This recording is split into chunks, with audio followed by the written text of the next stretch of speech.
Hello guys, good evening po sa inyo pong lahat dyan. Sa iba po siguro, natutulog na, may pasok pa siguro kinabukasan by Monday. Check natin yung oras. The time is 8:02 p.m. Guys, naghapunan na ba kayo? So, bali ako, hindi pa kasi ang dami kong ginawa. Maghapon ako naglinis dito ng bahay namin. Tapos medyo naglinis pa ako ng mga sasakyan. So bali kahapon at medyo kanina mga guys, sinubukan ko ulit mag-apply ng trabaho. Baka sakali, makachamba, kahit na hindi masyado kalaki ng sweldo, okay lang. Nag-apply ako kanina ng trabaho, hindi ako pinalad mapasok. Sabi kanina, sa akin, sa pinag-applyan ko, kesyo ano daw, kesyo walang bakante, kesyo tatawagan, kesyo maraming sinasabi na kwan. Kesyo may age limit, ayan na naman, sa age limit na naman. Yan na nakakano sa atin, wala naman talaga naitutulong sa bansang Pilipinas yung age limit na yun. Ano bang naging papel ng putay ng demonyong age limit na yan? So bali guys, ang ginawa ko na lang, talagang ganun ng buhay. Napadaan ako sa isang kwan. May na gusto nung bilhin na pagkain. Ano kung binili ko guys? Ito, siomay. Kung makakakain na lang ako nito, tubungan, tigmo ko, masarap. Masarap nga. Kung bali guys, kung maghanap tayo ng trabaho, may age limit. Lalo na kung agad natin medyo may edad na, nag-apply ng trabaho, alanganin tayo mapasok. Kasi makakain tayo ng wala pang bakante, tatawagan na lang, may age limit sila, daw, marami. Buti pa dito sa pagkain ng siomay, walang age limit, no age limit. Sana dumating ng panahon na mawasak ng tuloy ng age limit ng age limit. Putangin ng demonyong age limit yan. Yan naman na itutulong sa bansang Pilipinas yan. Dagdag problema na sa bansang Pilipinas yan. Hindi tayo asenso dyan sa putangin ng demonyong age limit yan.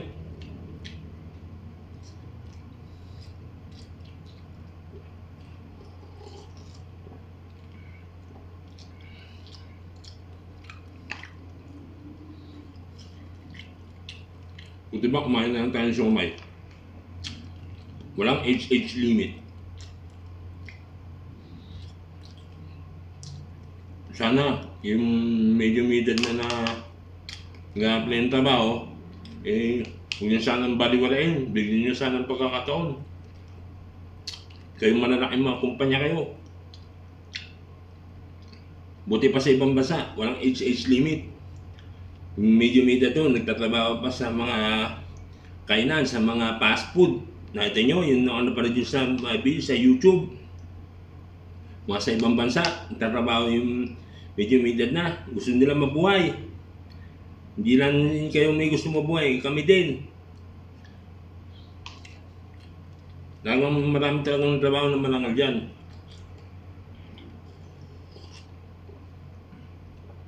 Kaya sana, marami talagang hanap buhay na pwede pagkakataan ng pera, yung malinis, yung malangal. Pero sana, yung mga nag-apply na medyo may edad na, huwag nyo rin babaliwalain, bigyan nyo rin pagkakataon. Hindi lang yung mga nakakabata ang bigyan nyo yung pagkakataon. Lalo na kung medyo may edad din nag-apply. Siyempre, hindi lang niya, parang hindi yung siyempre, hinahanap niya ikabubuhay niya, hindi lang para sa kanya, kundi para na sa buong pamilya niya, sa mga anak niya, kapatid, o ano pa man, asawa, magulang. Lalo na kung isa sa miyembro ng pamilya nila, mayroong mabigat na sakit. Ay, naku, maawa naman kayo. Nagaya ko, may sakit ako, nagme-maintenance akong gamot, kaya ko pa naman magtrabaho. O, tapos may kapatid pa ang PWD. O, hindi nyo umibigyan ng pagkakataon ng makapagtrabaho. Wala kayong konsensya.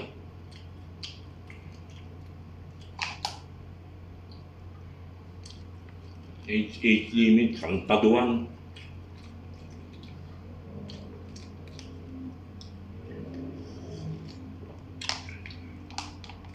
Makamain na akong siomay.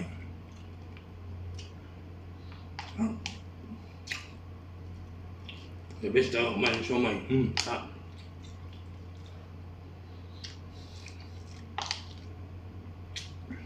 May ba akong isa dito?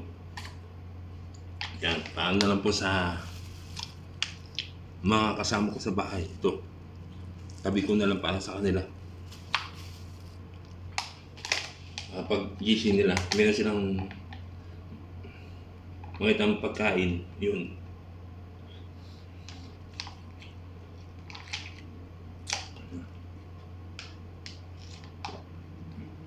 Gutom talaga ako eh. Maraming yung gawa. Hanap buhay ko sa inyo lang yun, ba extra lang. Medyo papasapasado ng konti ng motor, yun lang. So, ano guys, medyo wala akong tubig dito. Hindi ako nakakuha sa rep namin. Hanggang dito na lang, hanggang sa susunod natin video muli. Pasensya na po, medyo nakapag mula ako kanina, dala ng aking damdamin yun. Pasensya na po sa inyo po lahat. Sana po palagi na ligtas palagi. At pagpalain kayo ng pong may kapal. At tsaga-tsaga lang po lang tayo sa buhay. Yung talagang may problema tayo. Tsaga-tsaga lang po sa buhay. Medyo tis-tis lang. Gaya ko, nagtitis din ako. Sinasamahan ko lagi ng pagdadasal at pagsusumikap sa buhay. Ito lang, ganito lang po tayo. Thank you and God bless you all.